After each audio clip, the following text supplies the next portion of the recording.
Okay, so we are going to continue this lesson. What we want to learn next is the click algorithm. Click, it is clustering in quest. So quest is a kind of inquiry or request. It has been proposed in 1998. It is automatically identifying subspecies of a high-dimensional data space that allow better clustering than the original space. Click can be considered as both density based and grid based. It partitions its dimension into the same number of equal length intervals. And it partitions an m-dimensional data space into non-overlapping rectangular units. Again, we use the rectangular. Okay. So if you still remember the grid piece, you will also make the rectangular. This click also use the rectangular. And a unit is dense if the fraction of the total data points contained in the unit exceed the input model parameter. So for example, you need to define if in one grid it consists of 2 data, then you can select it. A cluster is maximal set of connected dense units within a subspace. So the idea, the major step is like this one. First, we will partition the data space. The partition, we will make the group and find the number of points that lie inside itself of the partition. So if you have like this data, so we will do the partition. Maybe we select like this one, or we can select like this one. And then to identify the subspace that contain clusters, we use the a priori principle. You still remember a priori principle?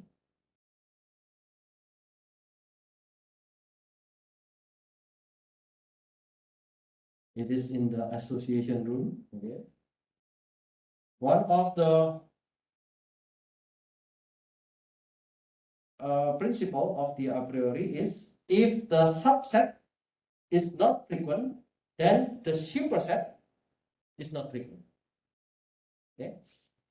So this is in the k dimension cell C, which is k is higher than 1. It can have at least L points only if every k minus 1 dimension projection of C, which is a cell in a k minus 1 dimensional subspace, has at least L points. Okay, it might be difficult. The idea is similar with this a priori. Okay. If the subset is not frequent, then the superset is not frequent. If you still remember, when we do the association rule, we use k. K equals to 1. K equals to 2. Okay. So on every k, we will calculate the support.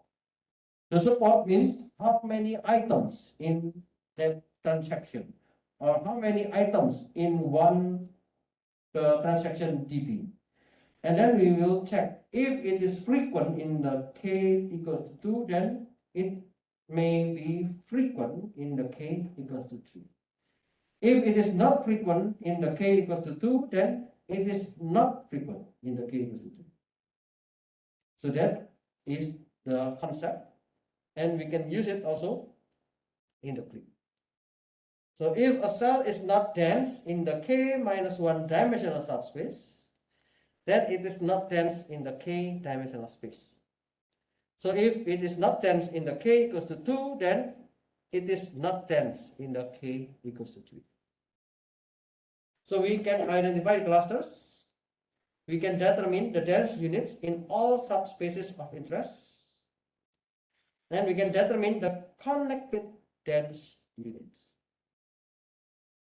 So the connected dense units is similar with the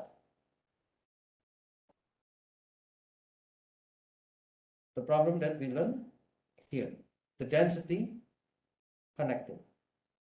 So the idea is similar with the density, and the idea is also similar with the grid-based method.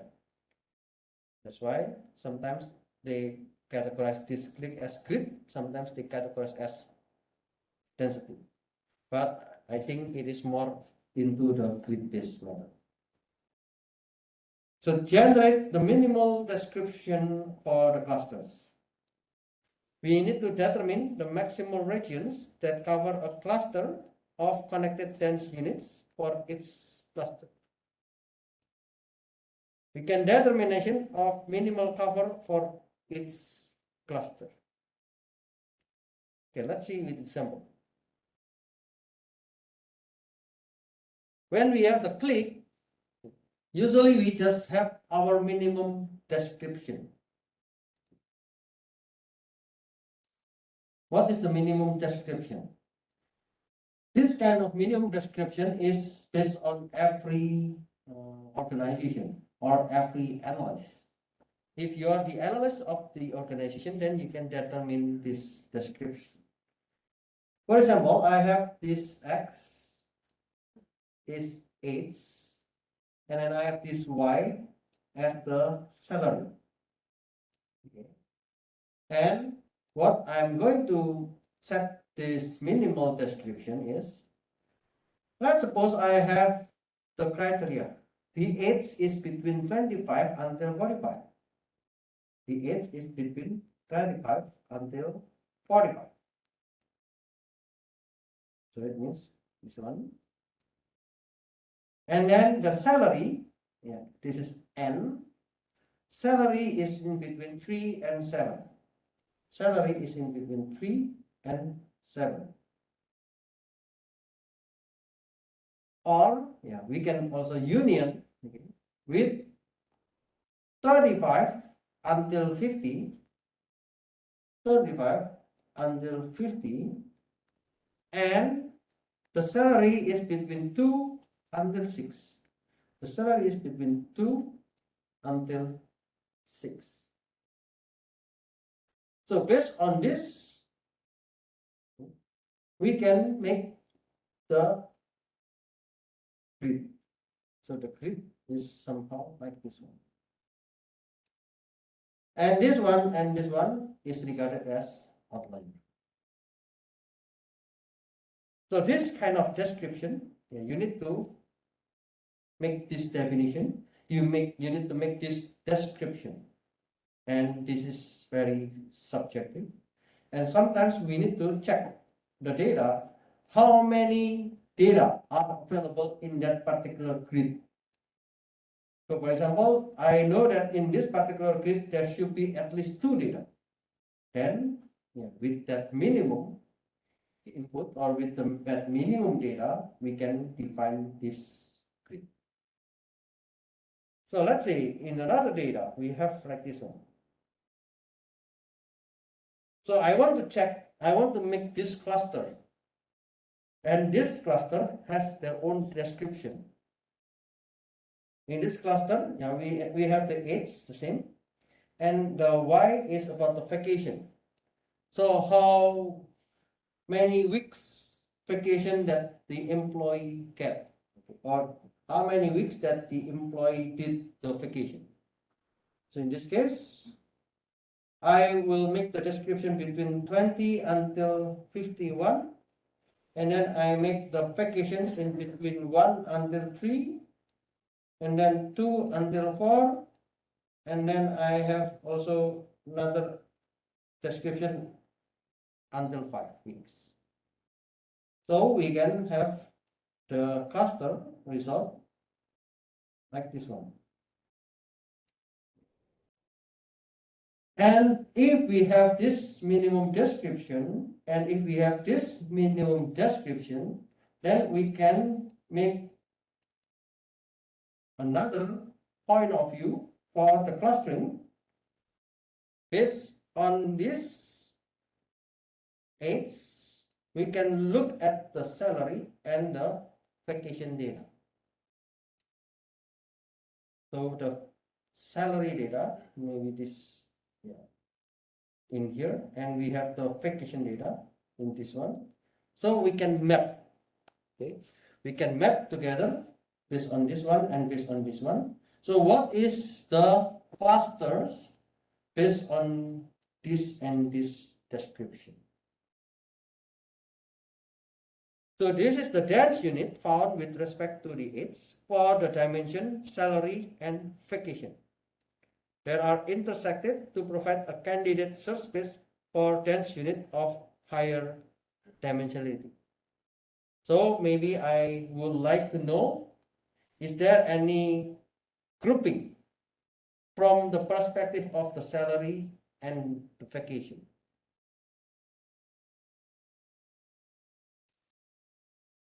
So the strength of this algorithm is, here we can automatically find the subspace of the highest dimensionality such that high density clusters exist in those subspace. Insensitive. Insensitive means, yeah, there is no such particular sensitivity on the input data, and we do not presume, there is no presumption on some canonical data distribution. So we don't need to assume like normal distribution. We don't need to assume like it is a uniform distribution. And it is linear scale. So we just have like one time of the processing, and it has good scalability as the number of dimensions in the data increases. But the weaknesses is the accuracy of the clustering result may be degraded at the expense of the simplicity of the method. So you know that this method is very simple. You just need to make the description. Yeah. But we do not know whether it is good or not. The clustering result might be degraded. So the last part of this chapter is about the evaluation of clustering. First, we need to check the clustering tendency. What is the meaning by clustering tendency? Assess if non-random structure exists in the data. Non-random structure. So we want to find some patterns. If we can find the patterns, so it means it is not random. If it is non-random, there will be a pattern. If it is random, then there will be no pattern. So we need to check the probability that the data is generated by uniform data distribution. How can we check that one? So if we select the data like this one, seems like this data is uniform data or uniformly distributed. So every data has been set in very different distance, okay, maybe is similar in the similar distance. But if you look at this data, for example, the A data, there are several tendencies of clustering. This one, this one, this one, this one, this one. Just only several tendencies. What about the B? So it is totally random. So there is no tendency. But what about the C? There are some tendency. Maybe not some, but most of them are having tendency in the clustering, like this. Then we need to measure this. We call it, this is the test spatial randomness by the statistical test. We can use the Hopkins statistics. Given a data set T, regarded as a sample of a random variable O, we can determine how far away O is being uniformly distributed in the data space. So let's say we have n points, P1, P2, P3 until Pn. It is uniformly from the D. And for its Pi, for its point, let's find its nearest neighbor. What is the nearest neighbor? We can determine with the xi. So xi, it means the nearest neighbor of the point I. The nearest neighbor of the point I means I want to see the minimum of the distance between the point I and in F for every V is for every vertex in D. We have another point, let's say Q1 until Qn, and then it is also uniformly from D. And for every Qi, we can also find again the nearest neighbor. We call this is D minus Qi. So we do not include the point I, the point Qi. So we can make another variable which is yi, where the yi is the minimum of the distance of Qi and V. And V is in D, and V is not in the Qi. So we can calculate the Hopkins statistics by using this formula. H is the summation of the yi divided by the summation of the xi plus the summation of the yi. If D is uniformly distributed, then the xi and the yi will be close to each other, and the h is close to 0. So if it is uniformly distributed, h will be close to 0.5. If D is highly skewed, it means it is not uniformly distributed. The value of h is close to 0. If the h is higher than 0.75, then it indicates a clustering tendency at the 90% confidence level. Okay. So if there is a clustering tendency, then we need to check the data properly. Where is the tendency of the clustering?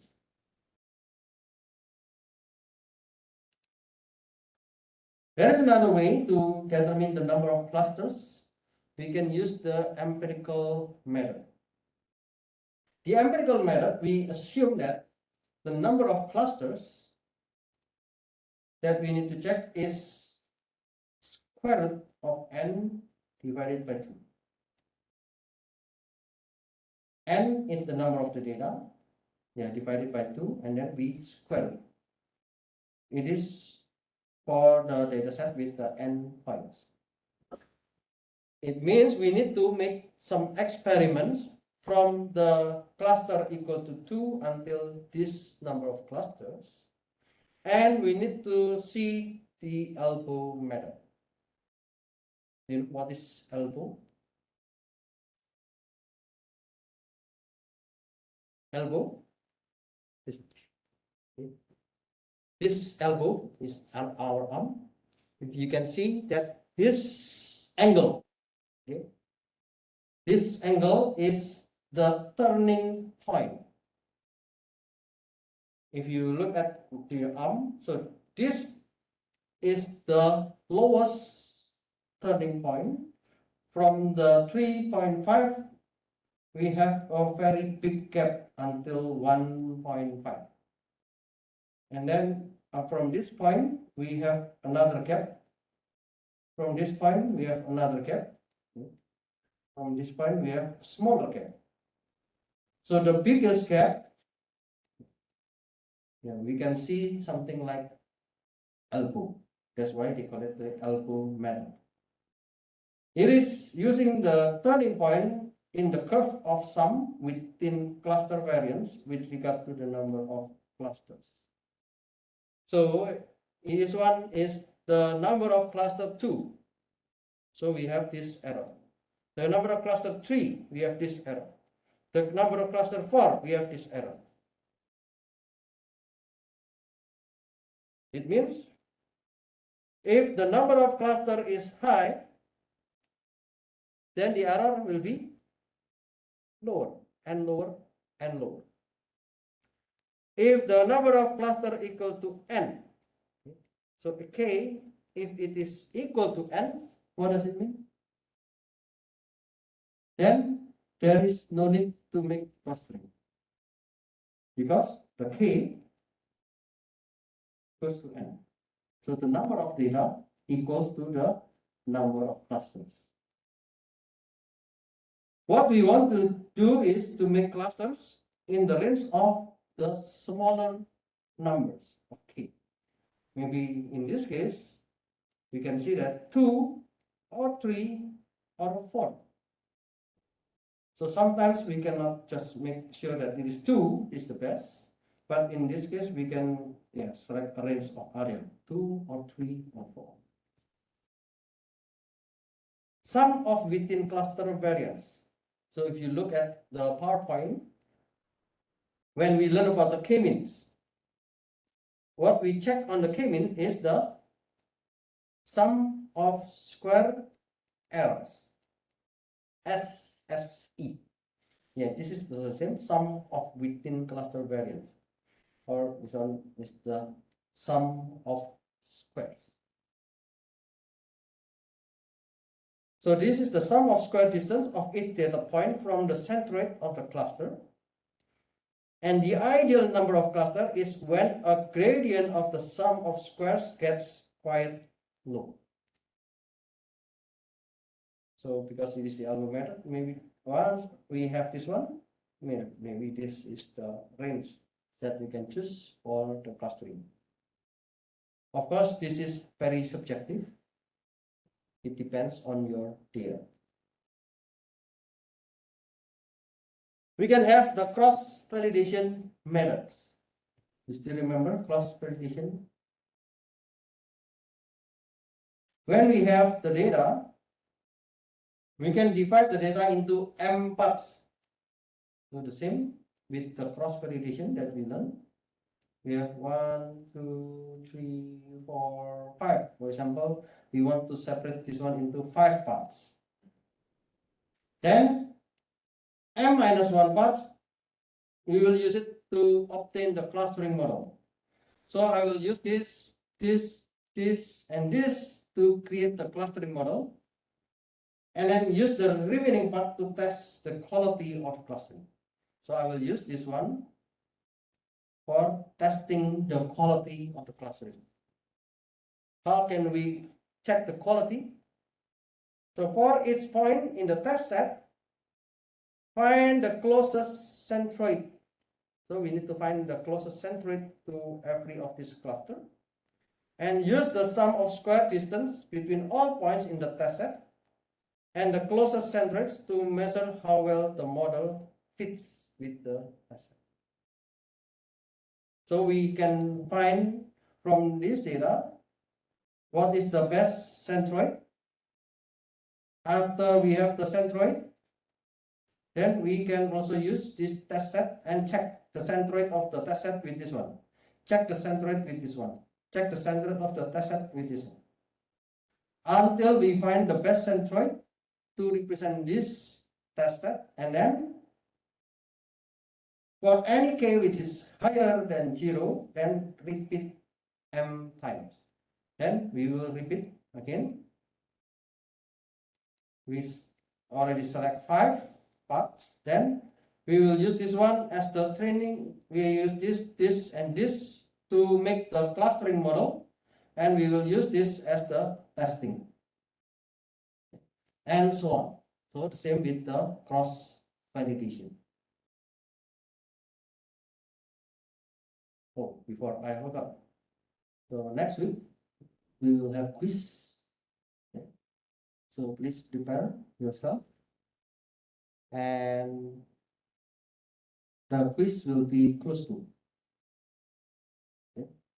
So today we will have learning check. You can still open your PowerPoint, but next week the quiz will be closed book. So make sure that you review all the contents. Okay, this is the cross validation method, similar with the classification. We can see the quality of the clustering.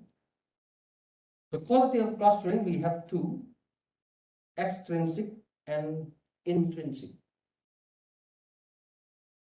Extrinsic means it is supervised.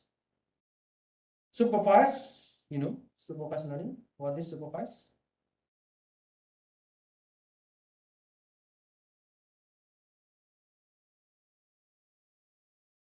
The ground truth is valid.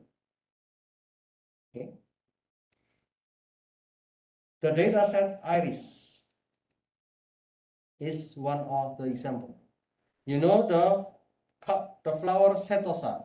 You know the flower virginica. You know the flower versicolor. Okay. Then we have the ground truth. We have the name. When you do the clustering, so you can compare the clustering with the ground truth. So if I have the C1, C2, C3, so I want to check how many matches between each of this flower and each of the clustering nodes. So for example, if the first row is setosa, and then the first row after the clustering we get C1. The second row it is setosa. The clustering result is C2. Then it does not match. The row number 3 is setosa, and the clustering result is C1. Then maybe it is matched, and so on. So if it matches, then we can measure among all the data how many of them are matches, how many of them are not matches. We can use the B-cube precision and recall matrix. For the intrinsic supervised unsupervised, so it is truly unsupervised. We do not have any ground truth. If the ground truth is not available, then we need to evaluate the goodness of a clustering by considering how well the clusters are separated and how compact the clusters are. So we can use the silhouette coefficient. The silhouette coefficient you already know from the orange. The higher is the better. So first, with the extrinsic methods, if we want to measure the clustering quality for the extrinsic methods, it means I would like to check the quality Q between the C and CJ. C means the clustering result, and the CG is the grouping based on the ground truth. So what I mentioned before, C1, C2, C3 is the clustering result, and the ground truth, let's say it is setosa, or it is versicolor, or it is virginica. Then I want to check this quality. If they are the same or 100%, then it is good. Q is good if it satisfies the following 4 essential criteria. So the first is cluster homogeneity. Homogeneity, what is the meaning?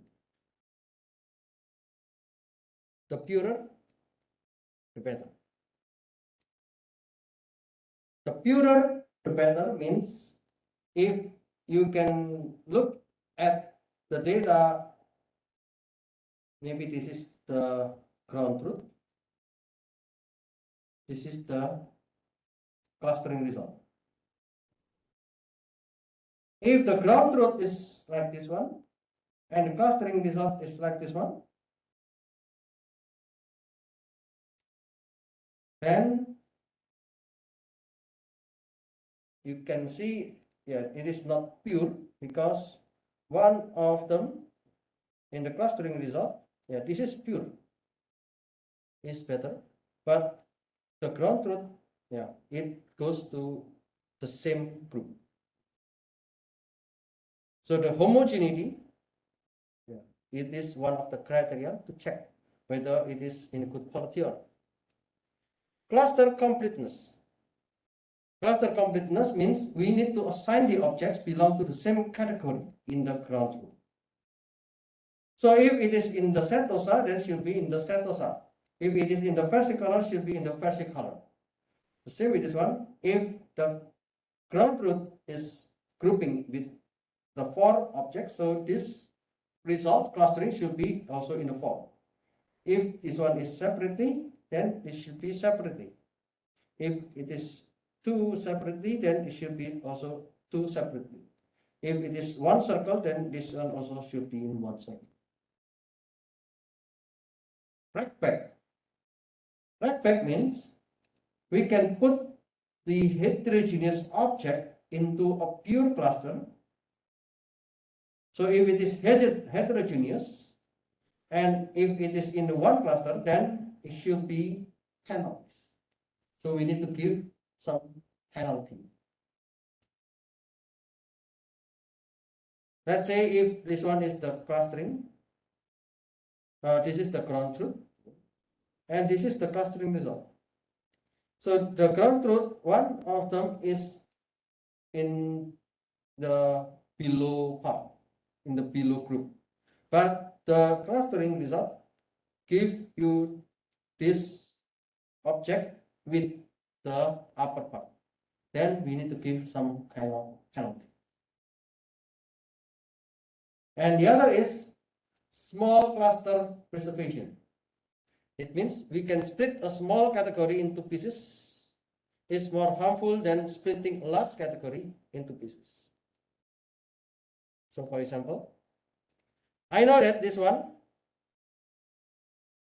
is originally from this one. We have 5 items. Because if we have 5 items, so it will be easier to split. So I just split 4 and 1. Then it is okay.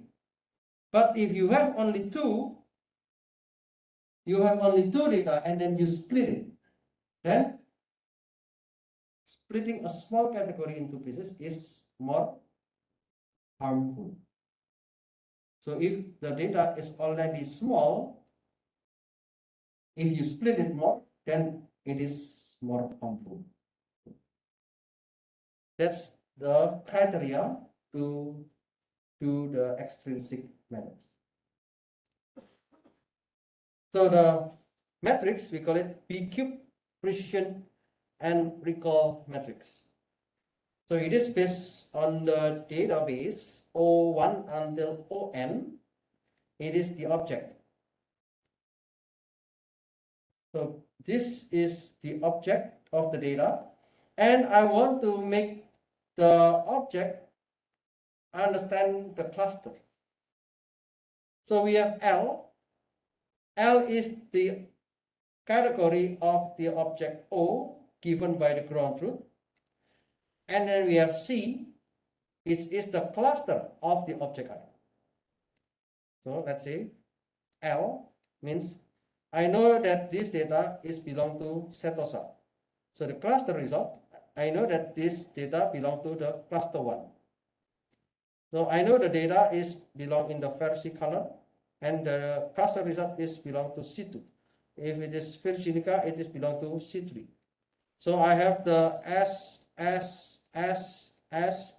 and then we have the C1, let's say C2, C1, and so on. So we need to measure the correctness. The correctness, it means if it is satisfied S equals to the C1, then we will make it 1. If not, 0. Okay. So the remaining, we'll be just using the sample. Yeah. So we can have the precision with this formula, and we can have the recall with this formula.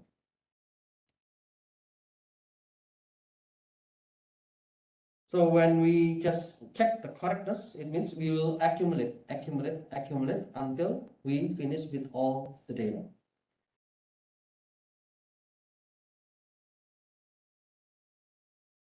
Silhouette coefficient. The silhouette coefficient, we need to measure the data where we do not have the ground truth. There is no ground truth. When there is no ground truth means we need to measure the distance. So here, a data set T of n objects. Suppose D is partitioned into k clusters, C1 until Ck. So for every object O, we can calculate AO as the average distance between O and all other objects in the cluster to which O belongs. So if it is in the cluster, I have the object O, then I can measure this O into this data. Similarly, BO is the minimum average distance from O to all cluster to which O does not belong to. So I have another cluster. This is another cluster. Another cluster. This is another cluster. So I can calculate it. How I can calculate? Let's say I have this object O. So I can measure with this one. I can measure with this one. So this is the AO. And then BO.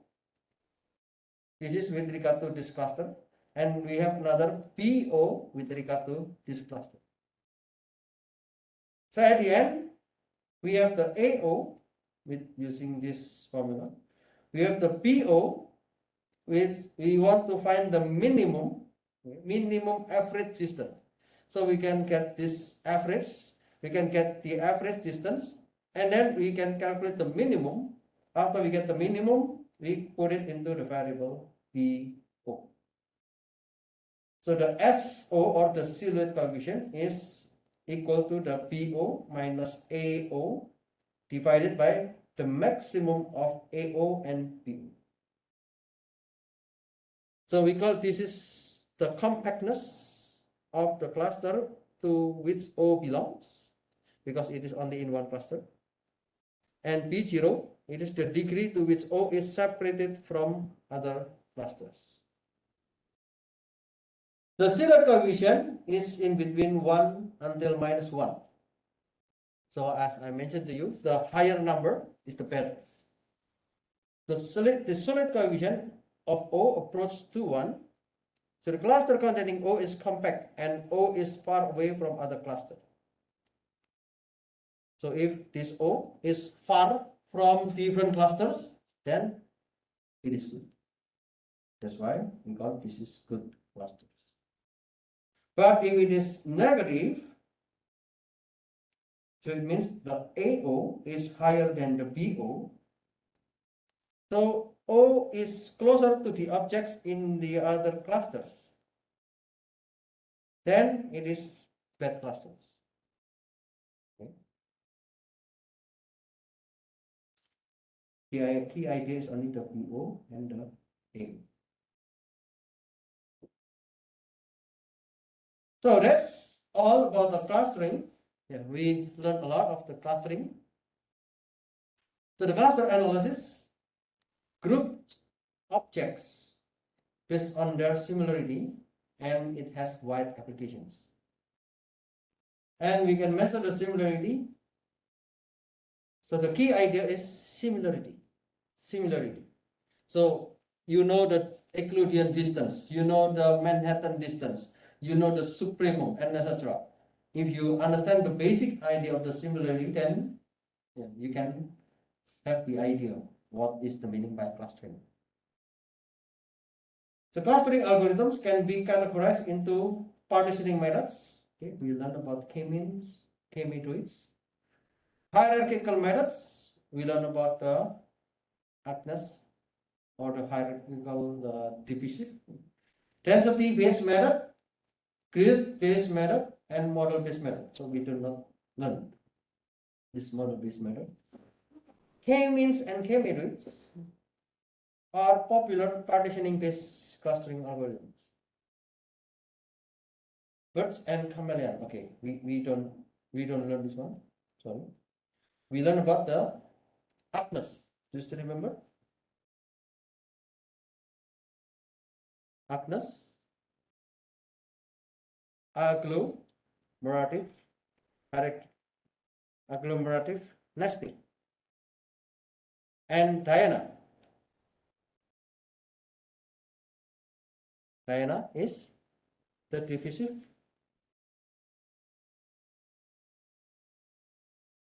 analysis. Okay. So we learn those two in the hierarchical clustering. DBSCAN. We learn the DBSCAN for the density-based algorithm. And then we learn about the sting and click, which are the grid-based methods. And we learn about the quality of clustering results. So we use the silhouette coefficient, we use the B-cube precision and the all matrix. Okay, I think that's all. Any questions, comments?